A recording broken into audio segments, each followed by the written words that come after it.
Cette semaine, à info.tvc, la ville d'Amqui sera l'hôte du rendez-vous pan-québécois 2025 de secondaire en spectacle.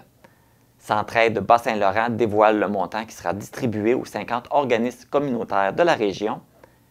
Les propriétaires de l'épicerie Alimentation 195 Sud convient la population matapédienne à une rencontre publique. Une activité de mobilisation s'est déroulée la semaine dernière visant la défense de nos soins et services en région. Et une matapédienne participe au challenge contre le cancer. Ne manquez pas cette entrevue inspirante. Bonne émission!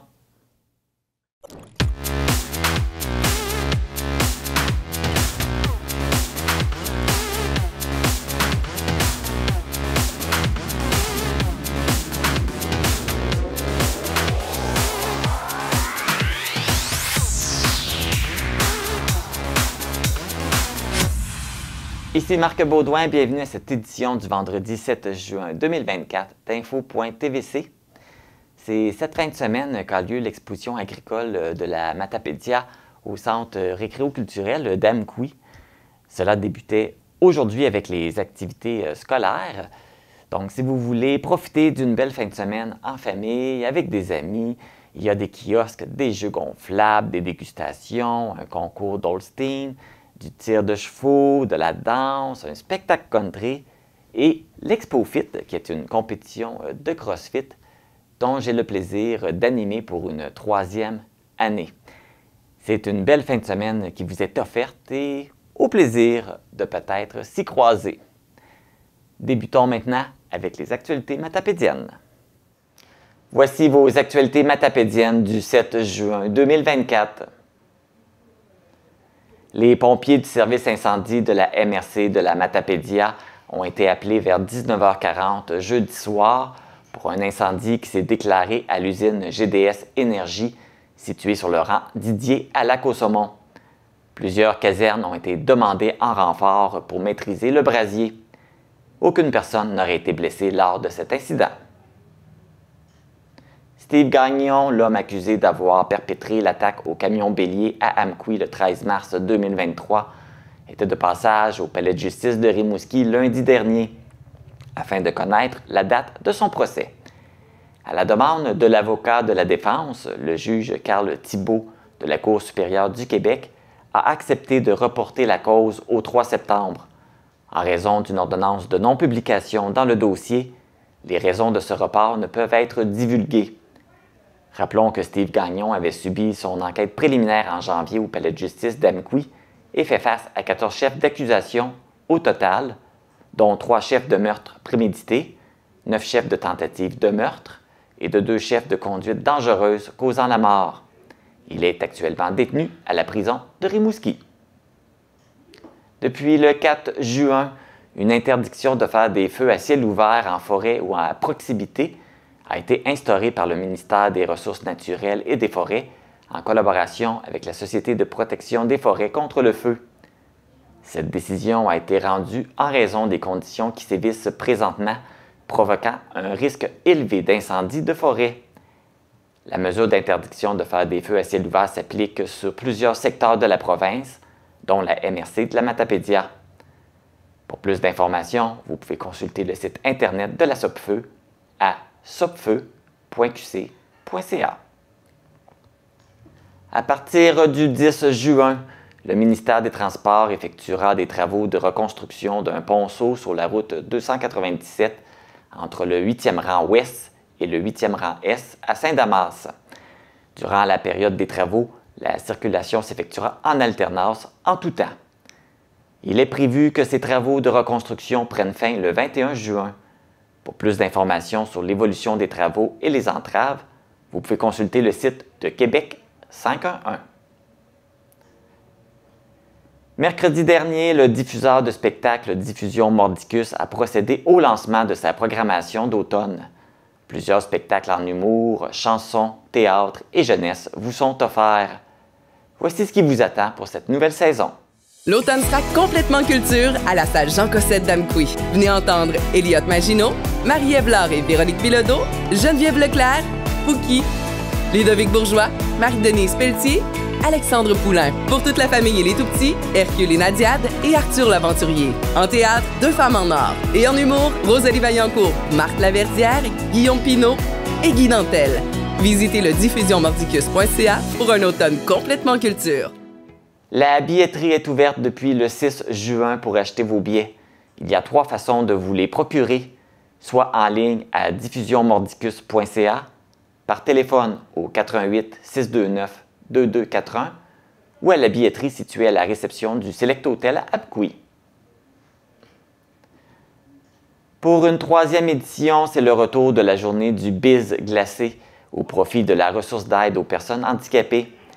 La journée du Biz glacé se veut une activité de financement sur les territoires de la Gaspésie et du Bas-Saint-Laurent. Et lors de cette journée, les entreprises participantes verseront 1 $ à la ressource par cornet Biz vendu.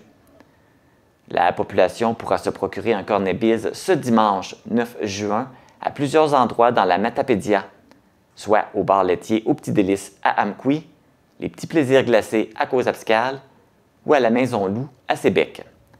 Chaque dollar reçu aide la ressource à améliorer le quotidien des personnes handicapées d'ici et de leurs familles.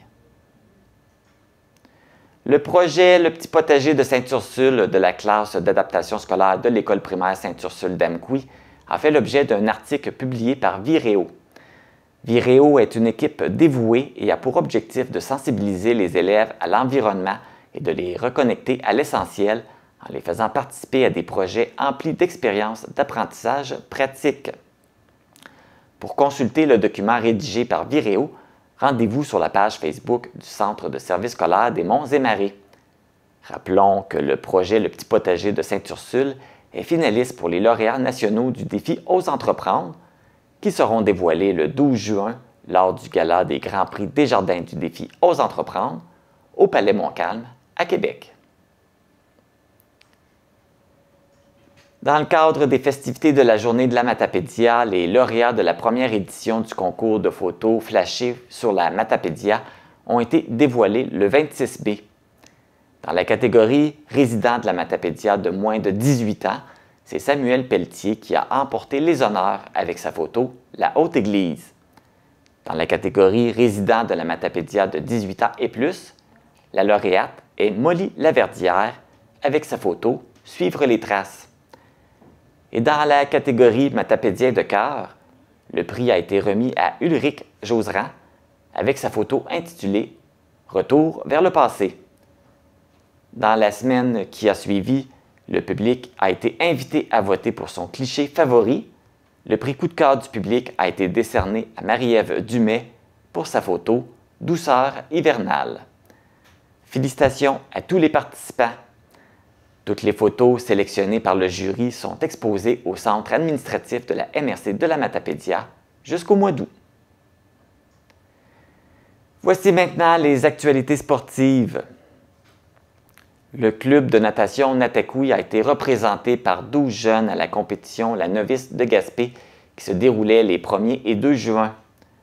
Une autre belle récolte de médailles a été effectuée par le club matapédien. Voici la liste des médaillés. Emmanuel Kenney avec 1 médaille d'or, 1 médaille d'argent et 2 médailles de bronze. Gabriel Michaud avec 2 médailles d'or et 1 médaille d'argent.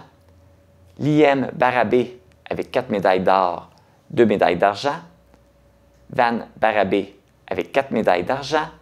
Tuan Barabé avec 4 médailles d'argent et 1 médaille de bronze.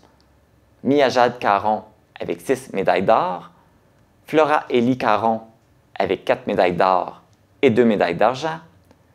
Théo Legendre avec 6 médailles d'or. Nora Duhamel avec 5 médailles d'or et 1 médaille d'argent. Marie Duhamel avec 4 médailles d'or, 1 médaille d'argent et 1 médaille de bronze. Béatrice Lévesque avec 6 médailles d'or et Constance Damour avec 3 médailles d'or. Félicitations à nos athlètes matapédiens. C'est ce qui complète les actualités matapédiennes.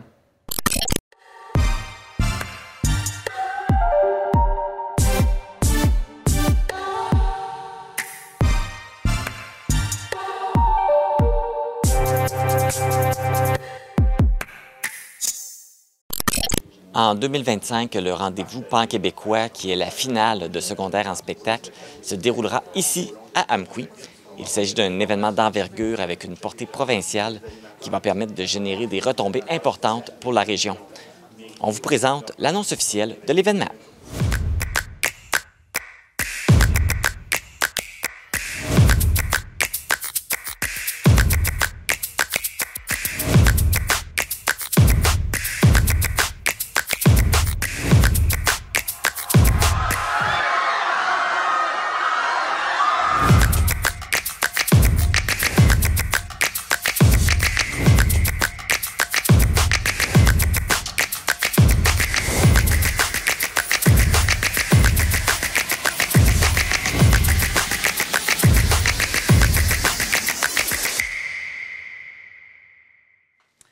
Bonjour, bon matin. Merci, membres des médias. Merci, membres du comité organisateur et précieux partenaires. C'est vraiment un honneur là, pour Loisirs et Sports Bas-Saint-Laurent de soutenir en fait la 30e année de secondaire en spectacle, la 24e édition du rendez-vous pan-québécois ici à Amqui. Une initiative du milieu, en fait, hein, c'est le milieu qui a souhaité obtenir le rendez-vous pan-québécois en 2025. Donc, c'est pour nous un honneur de soutenir les partenaires, soutenir le milieu autant financièrement que par une ressource professionnelle que nous mettons à disposition du comité organisateur. Merci beaucoup. Bonjour tout le monde. La MRC de Matapédia est très, très fière de participer à cette belle organisation de secondaire en spectacle. On pense qu'on va avoir des très belles retombées. Oui, parce qu'il y a beaucoup de gens qui vont venir nous visiter, mais aussi des retombées pour nos jeunes qui vont voir qu'il y a des beaux spectacles et que ça va insuffler, si possible, la culture encore plus profondément là, chez ces jeunes-là. On soutient financièrement, mais aussi techniquement. On a deux ressources au niveau du service de développement, Jessie Proux, Karine Lévesque, là, qui vont travailler avec le comité organisateur pour que l'événement soit une réussite totale. On a l'habitude d'être bon pour accueillir les gens. Je pense qu'on va encore une fois démontrer à quel point on a du talent. Voilà. Merci beaucoup. Alors, il me fait plaisir d'être ici, non seulement à titre de directeur de l'école Armand-Saint-Onge, mais aussi au nom, on m'a demandé de parler aussi au nom du Centre de services scolaires des Monts-et-Marais.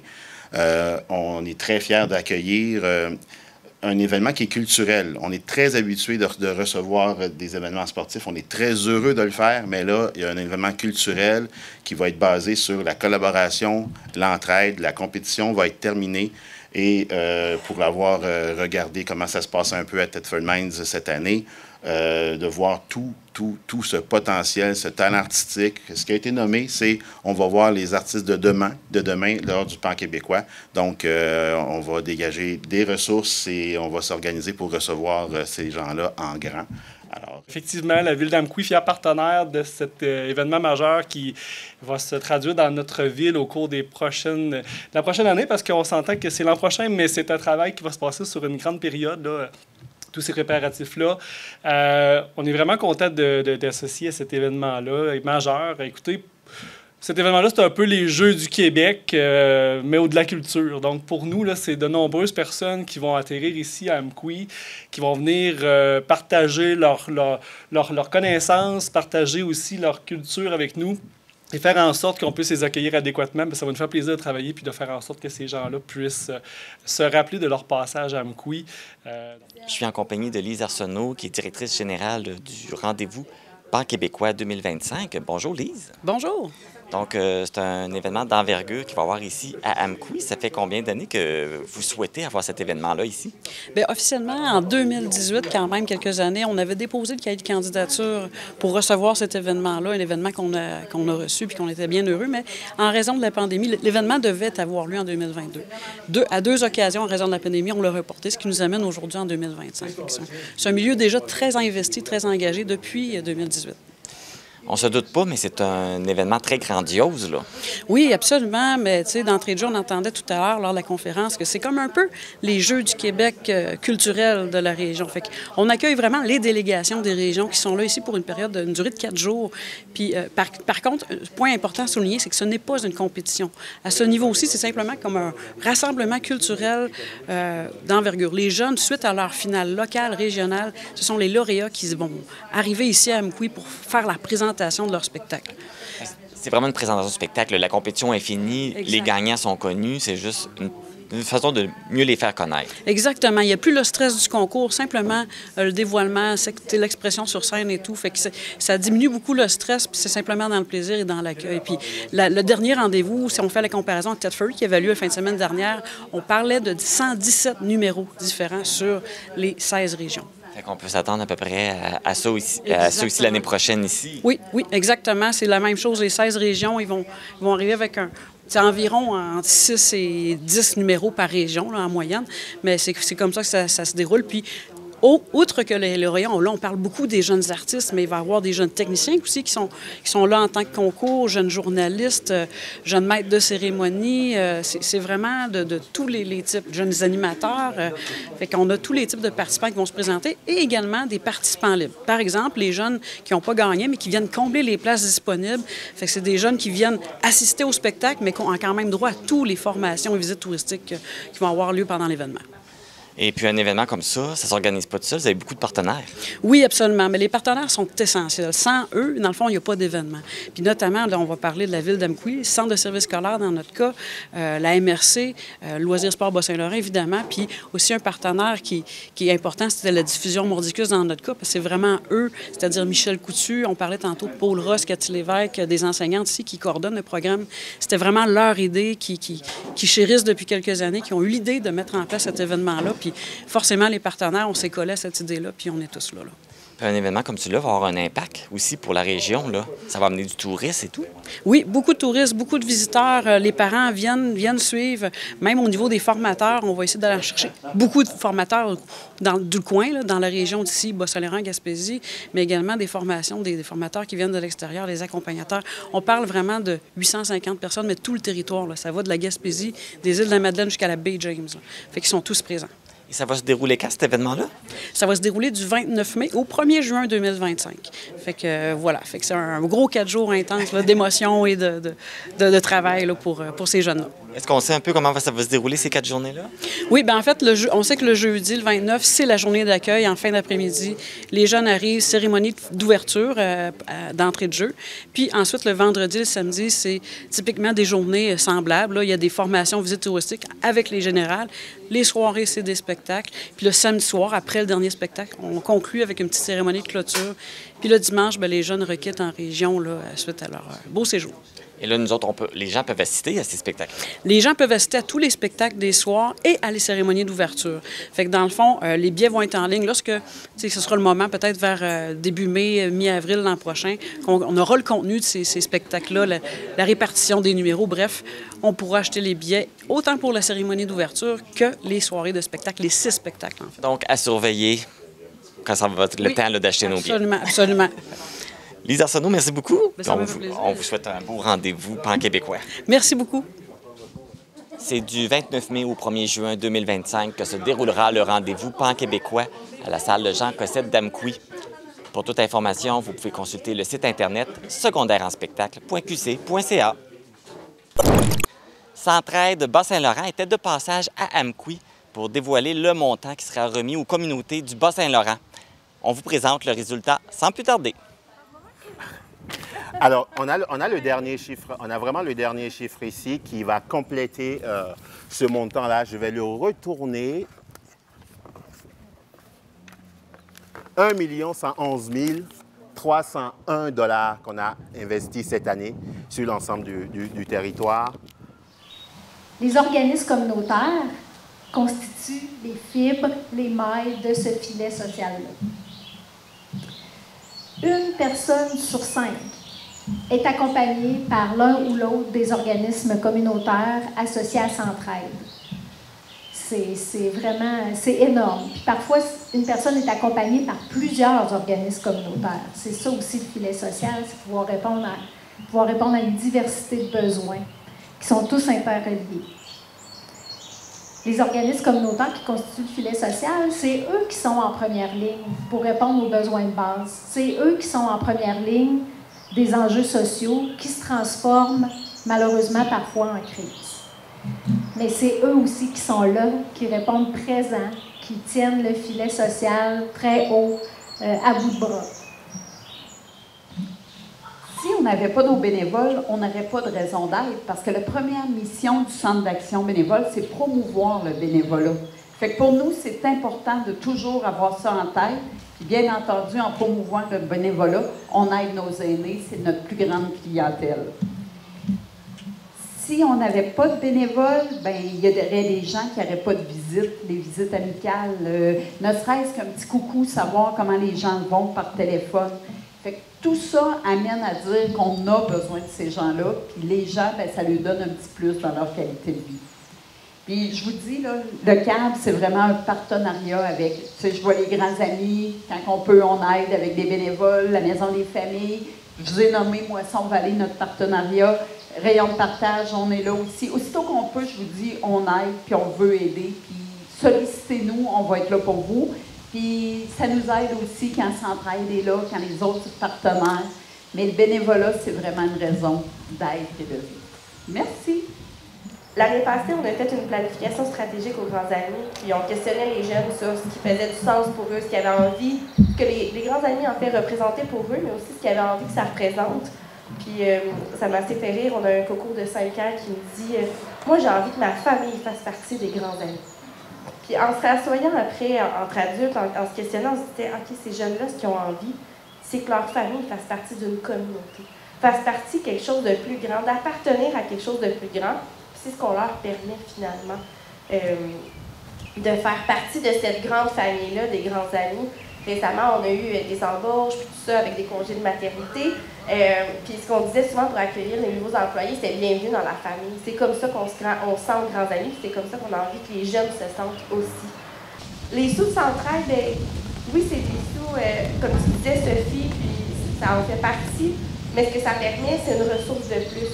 Une ressource de plus qui est sur le terrain, qui nous permet d'avoir plus de bénévoles, d'avoir plus de jeunes qui sont jumelés. Puis peut-être que dans 5 ans, je vous raconterai une histoire similaire avec un jeune, ça fait 5 ans qu'il est parrainé, puis non, il ne lâchera pas son bénévole parce que ça fait la différence au quotidien dans sa vie. Puis ça reste un pilier sur lequel il peut s'appuyer malgré toutes les tempêtes. Je suis en compagnie de Akotchawe Lawin Oré, qui est directeur régional et développement philanthropique de Centraide de Bas-Saint-Laurent. Bonjour! Bonjour, Marc. Ça va bien? Très bien. Et toi? Ça va très bien. Avec cette belle journée, cette belle nouvelle que vous avez annoncée. Du soleil, du vent, on est bien protégé. En plus d'une bonne nouvelle, ça fait du bien. Vous avez dévoilé le montant qui est au-dessus de 1 million de dollars, qui est une très bonne nouvelle. Vous avez choisi Amqui pour faire cette annonce. Pourquoi?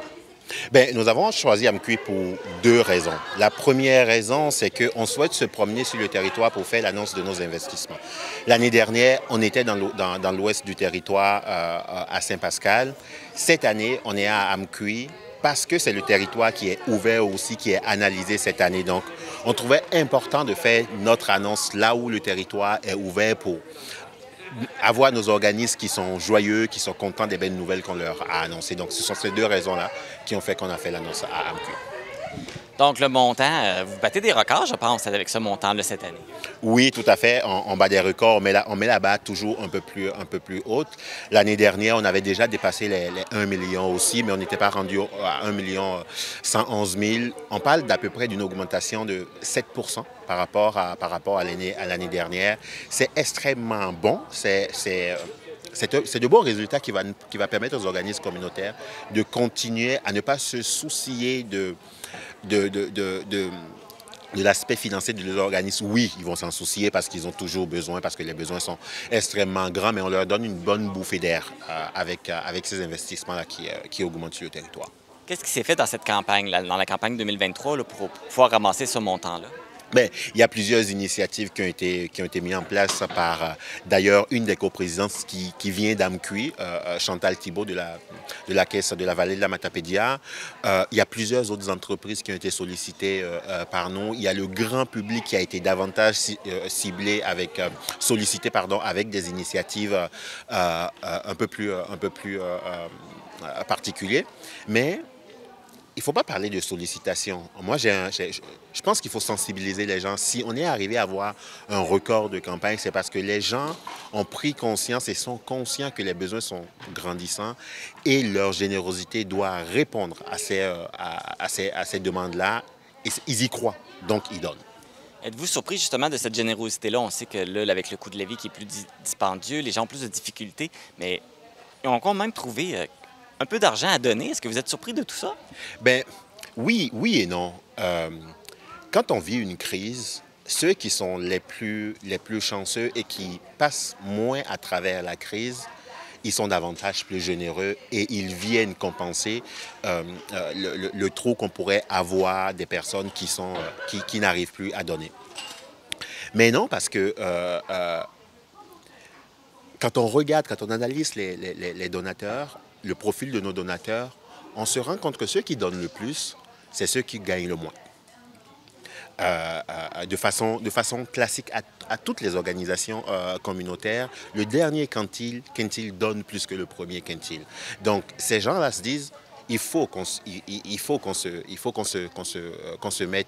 serre les coudes pour pouvoir mieux accompagner les organismes qui nous aident, parce que sans nos organismes, il ne pourrait pas y avoir d'aide. Donc, c'est oui et non. Ce qui fait mal, par contre, c'est qu'on voit certains donateurs qui deviennent des bénéficiaires de nos organismes communautaires. Ça fait vraiment mal, parce qu'on se dit, des gens qui gagnent le salaire minimum ou qui sont même un peu au-dessus du salaire minimum, qui n'y arrivent pas. Imaginez ceux qui n'ont rien du tout. Et là, Centraide, ça couvre quand même large. Vous avez combien d'organismes? Vous avez combien de partenaires? Bien, on a 50 organismes qu'on soutient sur l'ensemble du territoire. On a plus de 300 partenaires qui font campagne avec nous. Il y a des milliers de personnes du grand public qui contribuent grâce à des sollicitations grand public qu'on fait. On est quand même bien servi de ce côté-là. On a un bon réseau de partenaires qui croient en nous. Et tantôt, on parlait du travail que fait le comité CARO, le comité d'analyse et de relations avec les organismes. Si les gens nous font confiance aussi, c'est parce que cette rigueur-là qu'on a nous permet d'investir vraiment là où les besoins sont les plus importants. C'est pour ça qu'il y a tous ces niveaux d'implication-là font que les donateurs nous font confiance et on voit ces résultats-là. Comme tu l'as mentionné, l'argent va servir justement à aider les organismes communautaires à poursuivre leur mission et à aider. Et est-ce qu'il y a autre chose? Déjà, fournir leur mission, c'est quelque chose d'extrêmement important pour eux. On veut éviter que les organismes communautaires soient tout le temps en train de faire des demandes de financement par projet. Donc, notre financement à la mission vient vraiment leur donner cette capacité à se concentrer sur les personnes les plus vulnérables, parce que la crise est là, les besoins sont là, il faut y répondre. On n'a pas le temps d'être devant un écran pour pouvoir remplir des demandes. Donc, je pense que cette façon d'aider nos organismes est extrêmement... ça prend déjà énormément du temps. Là, on a parlé de la finalité de la campagne 2023. Est-ce qu'on a déjà préparé la campagne 2024 ou on prend une petite pause? Bien, oui, bien évidemment. On est à la préparation de la campagne depuis janvier 2024. Donc, ça demande beaucoup de préparation, ça demande beaucoup de relations avec nos différents partenaires. Donc, oui, on est déjà en train de travailler sur la prochaine campagne. On a déjà nos coprésidents pour la prochaine campagne. Vous le verrez passer très, très prochainement dans les médias. Akotshaway Lawin-Oré, merci beaucoup. Merci. Et désolé d'encore briser ton nom. Merci, Marc, c'est pas grave. Centraide Bas-Saint-Laurent couvre les secteurs des MRC de Kamouraska, Rivière-du-Loup, Témiscouata, les Basques, Rimouski-Neigette, la Métis, la Matanie et la Matapédia. Le succès de Centraide repose sur une mobilisation collective qui regroupe donateurs, organismes communautaires, bénévoles et des partenaires économiques et décisionnaires. Pour nous joindre, composez le 418-629-4503 ou écrivez-nous à journaliste@tvcmatapedia.com. Restez à l'affût de toutes nos activités en nous suivant sur Facebook. Vous pouvez également regarder nos émissions en vous abonnant à notre chaîne YouTube. Les propriétaires de l'épicerie Alimentation 195 Sud à Saint-Léon-le-Grand tiendront une rencontre publique qui est en fait une opportunité d'affaires pour de futurs acheteurs du commerce. Je vais aller rencontrer les propriétaires Suzanne Dumont et Normand Doucet pour connaître tous les détails. Normand et Suzanne, bonjour. Bonjour. Bonjour. Alors, ça fait combien d'années vous songez à vendre le commerce? 4 à 5 ans à peu près. qu'on a commencé à faire des démarches avec Centre de transfert des entreprises, qui sont une organisation qui met en face à face là, les repreneurs puis les cédeurs. Puis ça n'a pas été nécessairement un succès, mais c'est intéressant parce qu'il nous arrive avec des options, des aides gouvernementales, des supports techniques, supports entreprises ou aussi comptables. Là, tu sais, c'était une belle démarche, mais ça n'a pas eu de succès encore à date. OK. Donc, on est encore au statu quo. Dans le fond, vous vendez parce que vous êtes rendu à la retraite? C'est ça, on est vieux. On est vieux. Non, c'est ça. C'est le moment de changer de cap. Puis on a fait ça. Tu sais, c'est un travail qui est vraiment le fun, qui est vraiment intéressant. Mais c'est quelque chose qu'il faut que tu sois passionné, que tu donnes un service à la population. C'est comme... oui, fait qu'on est rendu là. Puis loin d'être tanné, c'est plus de dire, regarde, il y a autre chose dans la vie. Puis sur 90 ans, notre 60 de fête, il t'en reste 30. Fait qu'on va faire autre chose, tu sais, genre... Est-ce que là, ça fait combien d'années que vous avez l'épicerie? Celle ici, c'est en 92, donc ça fait 33 ans. Mais on en avait une à la Comcouille en 83. De 92 à 97, on opérait les deux en même temps. Puis en 97, ça a fermé la Comcouille. Mais sinon, ça fait 40 ans que je suis dans le métier, moi, puis que Suzanne est native. Je suis née dans l'entreprise. Mon père avait l'épicerie au Lacomquouille qu'on avait repris. Vous avez toujours été là-dedans? Toujours. Fait que là, c'est ça. Dans le fond, le but, c'est vraiment de prendre un peu de temps pour soi. Mais la priorité aussi, c'est de continuer. Il faut que l'entreprise comment on dit ça? S'assurer de supporter. C'est ça. Il faut que ça survive à nous. Il faut que ça continue. Oui, absolument. C'est pour ça qu'on n'est pas prêt à lâcher nécessairement. Mais par contre, il ne faut pas que ça soit trop long. Il faut que la relève, elle arrive bientôt. Mais ça se présente, c'est ça. Oui. Justement, là, vous avez parlé des solutions que vous avez commencé à prendre. Vous allez justement offrir une séance, une rencontre publique pour justement peut-être donner de l'information, peut-être recruter la relève. C'est ça. Puis ce qui est différent d'autres situations, c'est qu'on s'en va voir des gens. On invite les gens en général à Saint-Léon, les gens qui viennent de partout. Mais sauf que aussi, tu sais, dans une rencontre comme ça, des fois, tu vas avoir quelqu'un qui connaît quelqu'un qui est à l'extérieur. Tu sais, la valeur d'un commerce à Saint-Léon, c'est pas la même chose qu'une valeur d'un commerce au centre-ville de Montréal, là, tu sais. Fait que c'est toutes des choses qui font en sorte que quelqu'un qui est là, qui a déjà acquis sa résidence, des choses de même, il arrive ici avec un prix vraiment différent. Puis il y a le commerce qui opère avec 7-8 employés. Puis il y a aussi la résidence en haut. C'est que quelqu'un qui s'installe là-dedans, c'est relativement facile là, pour quelqu'un qui a de l'intérêt, bien sûr. Tu sais, tu fais pas... moi, j'étais un bûcheron d'une autre vie, là. Fait que quand tu changes de vie, c'est parce que c'est ta passion qui change, tu sais. Puis je pense que ça peut arriver à n'importe qui, là. Et ça va se passer comment, cette rencontre-là? La rencontre, ça va se passer, c'est que le but, dans le fond, c'est de présenter un peu... la première des choses, c'est de promouvoir la vente de notre commerce parce que par le centre de transfert d'entreprise, si tu n'es pas abonné, bien, tu sais, nous, on a passé quelques annonces, j'ai fait des annonces, puis tout ça. Mais c'est vraiment d'annoncer officiellement qu'on est à vendre, puis de retrouver la relève, d'être capable de trouver des preneurs là-dedans. Puis ce qui va se passer, c'est que là, ça va être animé par Jessie Proux du centre de transfert d'entreprise, de la MRC, je m'excuse. Il va avoir également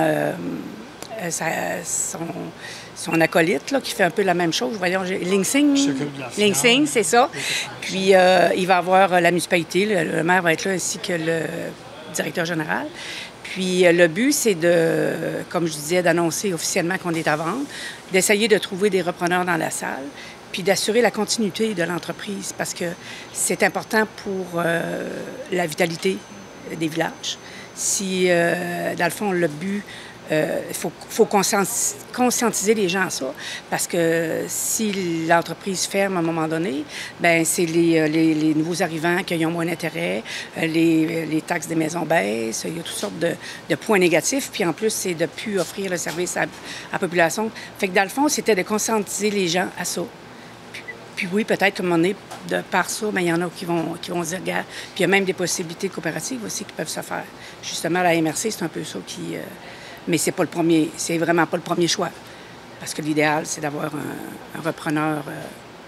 En tout cas. L'idéal, c'est que ça se poursuive comme c'est là. C'est ça, parce qu'une entreprise corporative, ça fait en sorte que quelqu'un est toujours là. Tu sais, c'est un problème, tu le remplaces toujours parce que tu es propriétaire. Une entreprise coopérative, moi, j'y crois vraiment, coopération, mais ça prend une entreprise qui génère beaucoup d'argent parce que tout le monde doit être rémunéré pour ce qu'il fait. Tandis que si tu es propriétaire, bien, Tu vas faire 60 heures une semaine, tu ne te poses pas de questions, là. Tu sais, au bout de ta vie, il va rester quelque chose, tu vas avoir fait un effort. Mais c'est ça, il faut comprendre cette chose-là. Moi, je pense que c'est plus lourd d'opérer une petite coopérative avec moins de revenus que d'opérer une coopérative qui vire 10 millions, là. Tu sais? C'est ça l'élément qu'on croit que l'entreprise corporative ou une entreprise de personnel qui opère ça, je pense que c'est intéressant. Puis ça, quand tu mets la main à pâte, tu sais qu'au bout de ta vie, ça te revient. Là. Y a-t-il des critères particuliers qui sont recherchés là, pour les nouveaux propriétaires? Bien, moi, je te dirais que, à mon avis, il faut être passionné. Hein? Une petite connaissance de l'alimentation, une en finance, une en gestion de personnel. Tout le monde a ça, là, tu sais. Mais c'est des atouts. Puis tu peux pas... Tu sais, veux dire, c'est comme... Parce que, oui, on peut vendre demain matin à quelqu'un qui a une pile de billets. Mais sauf que, si tu veux durer, il faut que tu aies ces critères-là qui font en sorte que tu ne seras pas en train d'exploser quand il y aura un employé qui a de la misère, ou tu ne seras pas en train d'exploser quand il y aura un compresseur qui est brisé, ou tu ne seras pas en train d'exploser lorsque le camion de livraison est en retard. Donc, c'est tous des éléments qui ont l'air banals, mais sauf que aimer l'entreprise puis être passionné, c'est toutes ces petites affaires-là. Donc, cette rencontre-là va avoir lieu où et quand? Ça va avoir lieu mardi, le 11 juin, à 19h, au Centre des loisirs de Saint-Léon. Puis, on va offrir, nous ici, de la part du magasin, on va offrir un café et puis un petit goûter. Bien, pas un goûter, mais un petit... Biscuit. Un biscuit, un gâteau fait maison, ici en magasin, pour, c'est ça, pour que les gens aient de quoi à faire en même temps. Les gens qui sont intéressés justement à y assister, est-ce qu'ils doivent vous prévenir d'avance ou ils font juste se présenter là le 11? Non.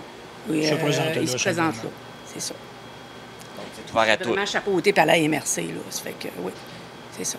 C'est ouvert à tous, citoyens de Saint-Léon et n'importe qui d'autre dans la Matapédia, quelqu'un qui veut s'investir, qui voudrait investir puis reprendre le commerce. Je te dirais même que s'investir, mais aussi quelqu'un qui pense, il y a quelqu'un qui connaît, qui pourrait avoir un intérêt mais parce aussi, que ça peut être avisé. Oui, vas-y. Je pense qu'aussi, les gens qui ont de l'intérêt à ce que leur commerce survive. Je pense que c'est pas juste des repreneurs. Tu n'es pas obligé de vouloir être repreneur d'une entreprise pour y assister. Je pense que toute la population qui est intéressée à garder ses services. Avoir une opinion, genre, dans une soirée comme ça, je pense que c'est intéressant. Tu sais, nous, on va là, puis on y va en disant, bien, on va accumuler des choses. Si on va écouter des choses, on va écouter des gens. Tu sais, à partir de l'écoute des gens, bien, peut-être que nos opinions par rapport à certaines choses, ils peuvent être corrigées ou même ils peuvent servir au prochain acquéreur. Tu sais, fait que c'est... C'est un type informatif, puis ça peut être intéressant pour tout le monde, même ceux qui ne veulent pas prendre le commerce, ça peut donner de l'information, puis les autres pourront peut-être dire « Ah, je connais quelqu'un qui serait capable de faire ça. » Absolument. Il va y avoir beaucoup de bouche à oreille. Simplement, oui. Normand Doucet, Suzanne Dumont, merci beaucoup. Puis je vous souhaite de trouver de la relève, parce que ça serait dommage que la municipalité perde son épicerie. Mais le dernier mot que je peux vous dire, c'est que les repreneurs, ils vont être heureux ici. Parce que c'est un service, c'est un commerce qui est en santé. Qu'on a une équipe de travail dévouée. Extraordinaire. On est appuyé par notre grossiste, le grossiste qui... fait que c'est un peu tout ça. Puis il y a des programmes de subvention qui s'offrent aussi à ceux qu'on n'a pas mentionnés, qui s'offrent pour la nouvelle relève. Là. Alors, c'est des choses qui peuvent être... Oui, il y a beaucoup d'aides qui peuvent être faites, qui existent, oui. J'imagine aussi que vous allez rester dans l'entourage pour le transfert ou quand pour transférer. On vit à Saint-Léon, nous, là, puis ce qu'on veut, c'est que les gens qui achètent ça soient heureux de ce qu'ils ont dans les mains. Puis ils vont l'être. S'ils sont... d'un, il faut être passionné, par exemple. Bien, merci beaucoup. Aimer les gens, c'est juste. Bien, merci beaucoup. Puis, merci à toi. Je vous souhaite là, de trouver votre relève. Merci beaucoup, c'est bien gentil. Merci bien. Merci. Au revoir. Pour toute information sur l'opportunité d'affaires de l'épicerie Alimentation 195 Sud à Saint-Léon-le-Grand, vous pouvez contacter les propriétaires au 88 743 2851.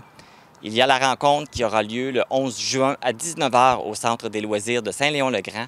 Alors n'hésitez pas à passer le mot si vous connaissez des entrepreneurs intéressés par cette opportunité. La loi 15 du ministre de la Santé du Québec, Christian Dubé, sur la loi visant à rendre le système de santé et de services sociaux plus efficace ne fait pas l'unanimité. Dans le cadre de la semaine d'action nationale de la Coalition Solidarité Santé, le syndicat de l'APTS du 6 du Bas-Saint-Laurent, la table des groupes de femmes du Bas-Saint-Laurent et la FIC du Bas-Saint-Laurent ont organisé une activité de mobilisation devant l'hôpital d'Amqui pour défendre les soins et services en région. Moi, j'avais le goût de vous faire un petit topo de depuis quand, ça a commencé comment le réseau de la santé? Parce qu'on s'entend, moi-même, là, avec les dates, je n'étais pas née. Alors, je voulais qu'on prenne un petit moment pour faire un topo, qu'est-ce qui s'est passé, puis de parler des réformes. Donc, si mon écran veut bien se tourner.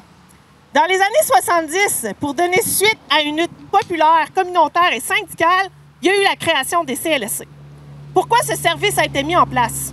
C'était dans le but d'offrir un inventaire de services de santé et des services sociaux à des quartiers ou à des communautés défavorisées ou dépourvues de ressources.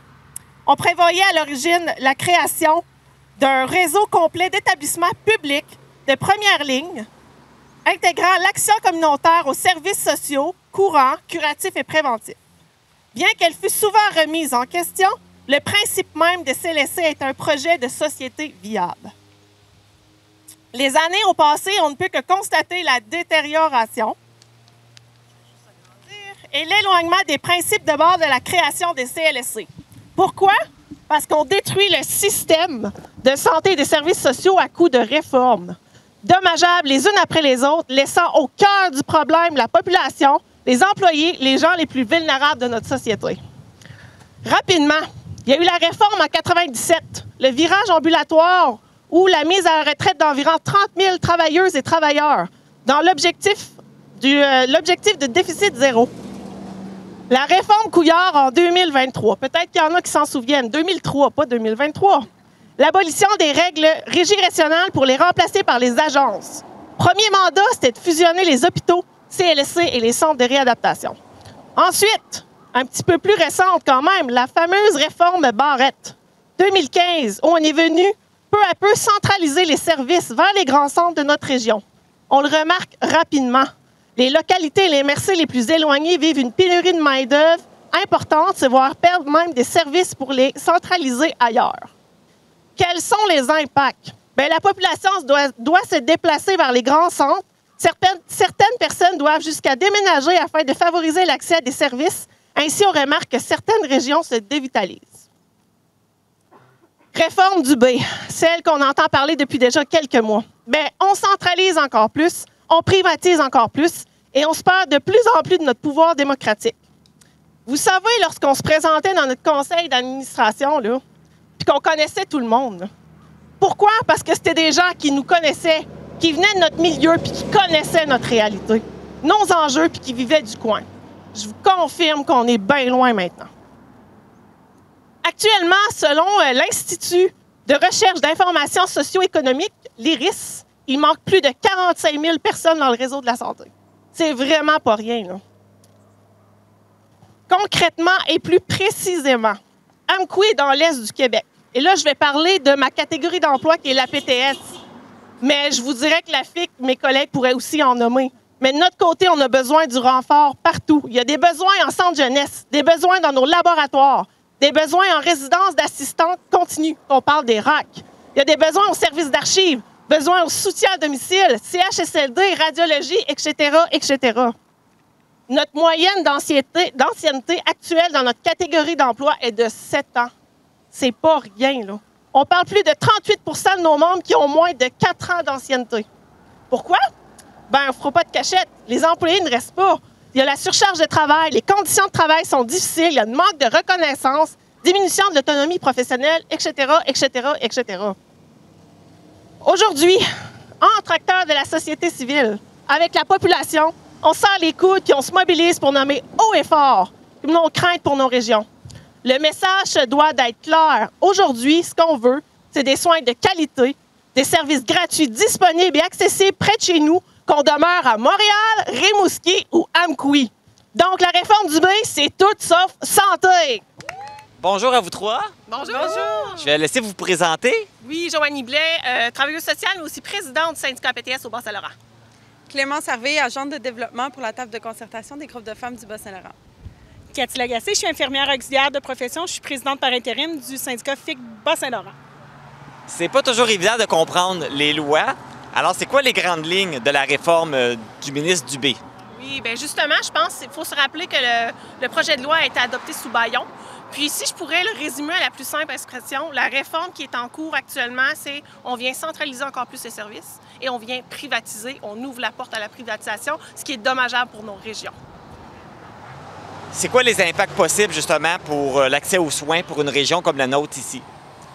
Bien, pour une région comme ici, à Amqui, bien, ça fait en sorte que les travailleuses du soin vont probablement plus aller vers les grandes villes. Donc, c'est des bris de services. Donc, on peut parler, comme ici, il y a déjà en ce moment des bris en obstétrique. Donc, on peut demander, exemple, à une femme qui est en train d'accoucher de se rendre à Rimouski pour pouvoir accoucher. Donc, la réforme va vraiment augmenter ces bris de services-là. Bien, c'est sûr qu'avec la création de Santé Québec, on vient dévaloriser le travail qui est fait actuellement par nos professionnels en soins. Puis en privatisant comme ça le réseau de la santé, ce qui arrive, c'est qu'il va y avoir un exode de nos professionnels en soins des régions qui vont partir vers les grands centres parce qu'on n'aura plus nos spécialisations peut-être dans nos régions. Donc, c'est vraiment sur cet axe-là que ça risque de toucher énormément nos soins. Là. On en a parlé un petit peu, mais ça touche particulièrement les femmes, là, cette réforme-là. Oui, ça touche principalement les femmes parce que les femmes, c'est les principales travailleuses du soin. Donc, c'est elles qui vont travailler dans nos milieux hospitaliers, dans nos CLSC. C'est elles qui vont porter toute cette charge de travail-là. Donc, c'est sûr que ça va les affecter en premier. Je vous parlais aussi, quand on parle de bris de service, on parle aussi de services d'avortement. Donc, ça aussi, ça va affecter les femmes dans la réforme. Aujourd'hui, vous faites une mobilisation justement pour parler que vous êtes contre cette réforme-là. Comment ça se passe? C'est quoi votre objectif? Bien, justement, l'objectif, c'est de faire connaître à la population et aux gens qu'est-ce que la réforme du B. Puis on s'est dit, nous, comme acteurs de la société civile, qu'il était temps qu'on se serre les coudes ensemble. Puis le pourquoi qu'il faut qu'on le fasse, c'est pour la population. Pourquoi? Parce qu'on est ici, on est en région, puis on désire avoir des services gratuits et accessibles pour tout le monde. Et comment ça s'est passé, justement, ce rassemblement-là? Bien, ça se passe super bien en ce moment. On a quand même plusieurs personnes qui sont présentes, qui profitent aussi du beau temps, mais on en profite beaucoup pour créer des collaborations, discuter, démontrer notre forte volonté que la réforme du B passe pas, même si elle a déjà été accordée sous bâillon. Ça s'est fait dans le cadre de la Semaine d'action nationale de la Coalition Solidarité Santé. En quoi ça consiste, cette semaine-là? En fait, c'est une semaine qui est là pour faire des actions qui sont spontanées à la grandeur du Québec pour montrer effectivement montrer à la population qu'on est là puis que nous, on ne l'appuie pas, cette réforme de santé-là, qui a des impacts sur la population. Donc, partout au Québec, cette semaine, on s'est fait voir. Il y a eu des banderoles, des prises de parole, il y a eu des actions qui étaient spontanées comme aujourd'hui, puis assurément que ça ne sera pas la dernière que vous allez voir. Là. Ça ne fait que commencer. C'est ça, vous prévoyez en faire d'autres, j'imagine? Oui, effectivement. Puis aujourd'hui, c'est notre première, puis pas notre dernière, je crois. Voilà, on va se solidariser. Justement, c'est ça qu'il faut comme société, puis on va le faire. On va s'unir. Oui. En terminant, c'est quoi votre recommandation pour le ministre Dubé? Écoutons les femmes! Merci. Merci. Plusieurs activités de mobilisation pour dénoncer la privatisation et la centralisation du réseau public de santé et de services sociaux ont eu lieu dans différentes régions du Québec lors de la Semaine nationale d'action régionale de la Coalition Solidarité Santé qui se déroulait du 26 au 31 mai.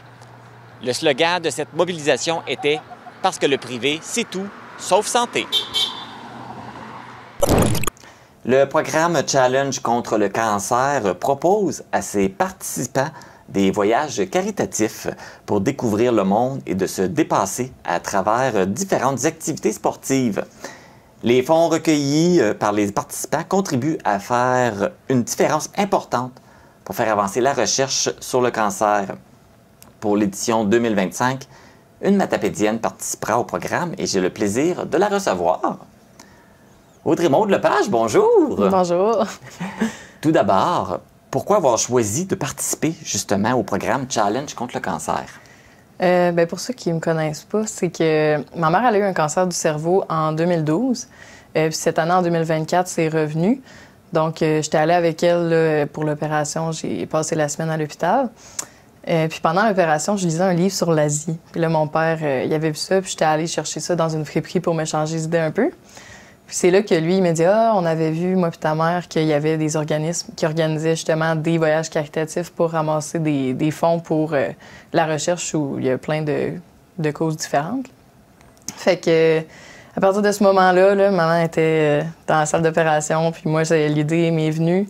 Puis j'ai commencé à m'informer, puis finalement, l'idée m'a comme jamais lâché. Fait que j'ai décidé de me lancer là-dedans, parce que c'est une cause importante. C'est un peu comme un soutien à ta mère, dans le fond, que tu fais, là, qui combat la maladie en ce moment. Là. Oui, exactement, parce que moi, la fondation que j'ai choisie, c'est la fondation qui soutient la recherche. Puis je pense que, justement, le seul moyen vraiment qui va nous aider à passer au travers de la maladie, le cancer, c'est la recherche, parce que c'est là que les avancées se font.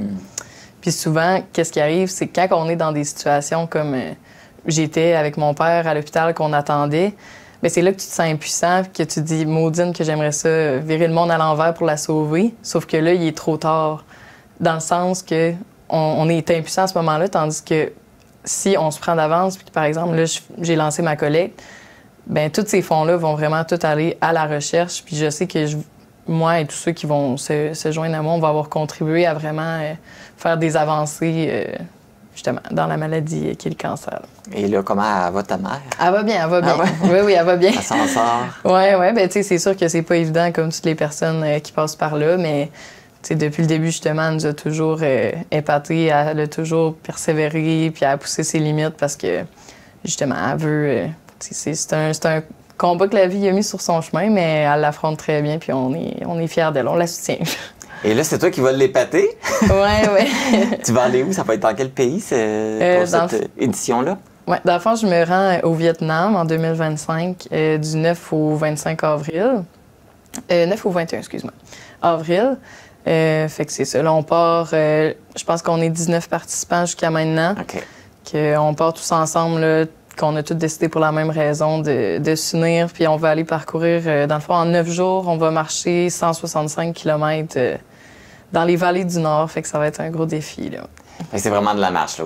C'est de la randonnée, dans le fond, parce que j'imagine que vous allez avoir des montagnes où oui. Bien, c'est ça, tu sais, c'est pas un voyage touristique, là. C'est vraiment... on le fait pour la cause, puis, tu sais, on marche environ 20 km là, dans les rizières et tout ça, là. Fait que c'est sûr que, je veux dire, c'est une... La raison pour laquelle on le fait nous tient à cœur, puis on se rend là-bas, tu sais, oui, ça nous permet de voyager, mais justement, moi, ça m'a permis de combiner des voyages que ça faisait longtemps que je voulais faire, que je savais pas trop où aller, puis que là, je le sais que je l'ai fait pour une bonne cause. Puis je pense que ça va beaucoup... je vais en apprendre beaucoup sur moi, là, rendu là-bas, avec l'histoire des gens qu'on va rencontrer. Là. Et le fait que ça se fait en groupe aussi, j'imagine qu'il y a une belle solidarité puis un beau soutien entre vous aussi. Oui, exactement. Là, j'ai eu la chance, justement, cette semaine d'assister à une rencontre que la Fondation avait organisée. Puis il y avait une participante, elle est allée en France. Justement, elle revenait de faire son défi, fait qu'elle nous a comme fait un petit brainstorm. Oui, c'est ça, de son voyage, comment ça s'était passé. Puis c'est là que je me suis dit... j'en avais les frissons, j'avais juste hâte d'y aller moi aussi. Là. Et parce que tu vas marcher beaucoup, et là, comment tu te prépares justement pour cette activité-là? Bien, c'est certain que le programme nous a... le challenge contre le cancer, le programme dans lequel je me suis embarquée, ils nous encadrent vraiment, là, ils nous fournissent des plans d'entraînement, ils nous donnent des conseils de nutrition et tout ça. Mais c'est certain que là, j'ai jamais fait un aussi gros défi, fait que depuis le début de l'été, je m'étais remis à l'entraînement en salle. Puis là, j'essaie justement de faire un peu de cardio et tout ça, au travers de tout ça, aller courir On a tellement de bels endroits ici qu'il manque pas de place, là, mais c'est ça, c'est un autre engagement qu'on prend en allant faire le défi là-bas, c'est qu'il faut se préparer ici parce que ça sera, tu sais, la chaleur là-bas, tout est différent. C'est ça, là. tout est différent, fait que ça va être une autre réalité. Fait que même si t'es bien préparé, tu vas avoir quand même des surprises là-bas. Oui, tu vas avoir une adaptation qui va être nécessaire. Oui, c'est ça. On a parlé, le but du challenge, c'est de ramasser de l'argent. Hein? Donc, tu fais le challenge pour pouvoir ramasser de l'argent. Comment ça fonctionne, la collecte, justement? Dans le fond, moi, pour pouvoir participer au défi, justement, je me suis engagée à amasser 10 000 $. OK. Donc, j'ai jusqu'à décembre 2024 pour amasser ma somme. La façon la plus simple, dans le fond, c'est vraiment de se rendre sur mon portail de participante qui est sur le site de la Fondation de recherche sur le cancer. Puis les gens peuvent directement donner là, sur mon profil de participant. Sinon, c'est sûr que moi, je vais organiser des petites campagnes de financement.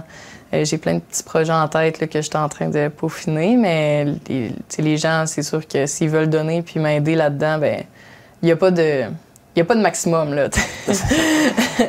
Ben d'ailleurs, les petites activités que tu parles, oui. On les voit déjà parce que tu as créé une page Facebook. Oui, exactement. Où est-ce qu'on peut te suivre, où est-ce que tu donnes toutes ces informations-là? Peux-tu nous en parler un peu plus? Oui, bien c'est ça, c'est que je cherchais un moyen de regrouper toute l'information ensemble, puis de pouvoir aussi que les gens me suivent dans mon défi qui fait juste commencer parce que là, comme on parlait, c'est l'entraînement. On va avoir des rencontres aussi avec notre équipe plus tard, pour se préparer au départ et tout ça. Donc, c'est ça, j'ai créé ma page Facebook. C'est Vietnam 2025 SRC, Audrey Maud Lepage. Et dans le fond, les gens peuvent aller me suivre là. J'ai aussi le lien de ma collègue de fond, justement, qui rend sur mon portail de participants. Puis je vais annoncer prochainement là, tous mes petits projets là-dessus. Fait que ça donne une bonne visibilité. Et j'imagine que ta page Facebook, tu vas la garder active tout le long de ton voyage. Fait que les gens vont pouvoir suivre tes journées, tes activités, puis comment ça se passe aussi. J'imagine que tu vas le faire aussi pour garder les gens au courant. Oui, bien c'est ça. Mon objectif, ça serait de le faire. Là, c'est certain que, justement, on va se promener dans les vallées du Nord, puis on s'en va vraiment dormir chez des minorités ethniques, là, au travers des petits villages. Fait que je sais pas à quel point je vais être connectée encore.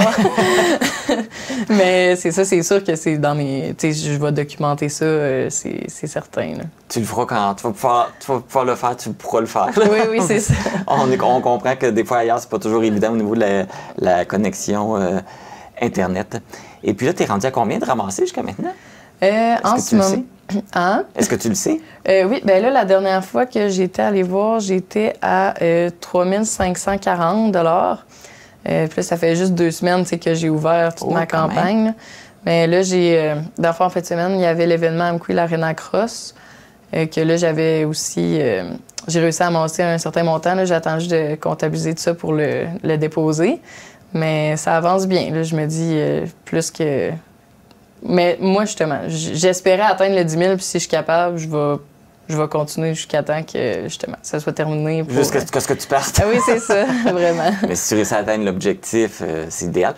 Parce que j'imagine qu'avec comment ça fonctionne, est-ce que le voyage, c'est toi qui payes ça ou tu es quand même soutenu par la Société de recherche du cancer? Oui. Dans le fond, vraiment, tous les dons qui sont faits vont à la Fondation. Okay. Moi, j'ai une certaine partie que je dois contribuer pour le voyage en tant que tel. J'ai aussi tout mon équipement, tout ce qui est de la préparation d'avant, c'est tout de ma poche aussi. Fait que, c'est ça, je pars pas... c'est pas un petit voyage touristique, là. Je vais sûrement y retourner un jour en Asie quand même pour faire la tourisme, mais là, c'est vraiment, pour... la cause. Pour la cause, exactement. Marcher, oui, c'est ça. Audrey Maud Lepage, merci beaucoup d'avoir accepté notre invitation. Merci à vous. Puis on va vous souhaiter un bon voyage, une belle marche, puis on encourage les gens là, à être généreux puis à soutenir la cause. Oui, merci. Si vous voulez soutenir la Société de recherche contre le cancer ainsi que le défi d'Audrey Maud Lepage, rendez-vous sur la page Facebook Vietnam 2025 SRC Audrey Maud Lepage, ou vous pouvez aller également sur le site Internet de la Société de recherche contre le cancer et vous pourrez avoir toutes les informations de savoir comment vous pouvez contribuer à financer cette cause qui est très importante et qui tient à cœur tout le monde. Informatique Barrest est responsable de l'entretien du matériel informatique de votre TVC. Informatique Barrest, vente et réparation d'ordinateurs, services commerciaux et résidentiels. 418-629-INFO. C'est ce qui termine cette édition du 7 juin d'Info.tvc. Merci d'avoir été à l'écoute. Les vêtements que je porte sont une gracieuseté de la boutique Passion Mode située à Cause-Abscale. Ne manquez pas le télébingo ce dimanche à 12h30. Les cartes à jouer sont de couleur rose. Pour ma part, je vous retrouve pour une édition spéciale d'Info.tvc Express mardi prochain où on vous présente le projet de réaménagement du carrefour sportif et la relocalisation de l'hôtel de ville d'Amqui, dont le dévoilement à la population s'est déroulé le 3 juin dernier. Bonne semaine!